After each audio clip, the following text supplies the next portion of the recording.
আজ আমি রান্না করব সর্ষে বাটা দিয়ে পাবদা মাছের ঝাল। প্রথমে মাছগুলোকে কেটে ধুয়ে পরিষ্কার করে নেব। পাবদা মাছ ভাজতে গেলে ভীষণভাবে ফাটে, তাই কড়ার মধ্যে তেল দিয়ে 1 চামচ হলুদ গুঁড়ো দিয়ে দেব। দিয়ে তারপরে মাছগুলো ভাজবো। মাছ ভাজার সময় ঢেকে ঢেকে ভাজবো।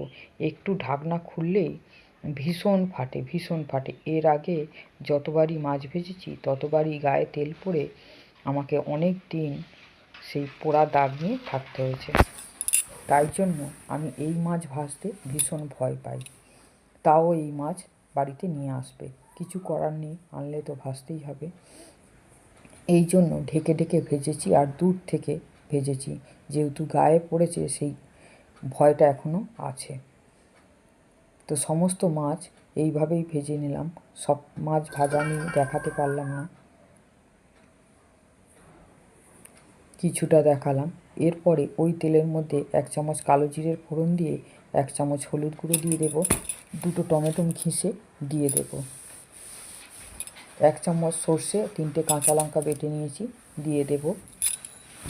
এরপরে 1 চামচ লবণ দিয়ে দেব।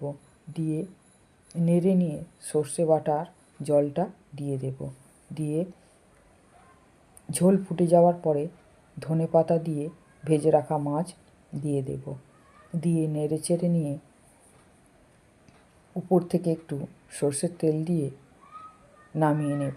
এই আমার পাবদা মাছের ঝাল রেডি।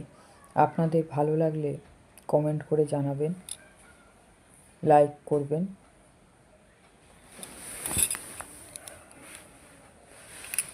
এইভাবে পাবদা মাছের ঝাল রান্না করলে বেশ ভালো লাগে। এর আগে অন্যরকমভাবে পাবদা মাছের ঝাল দেখিয়েছি।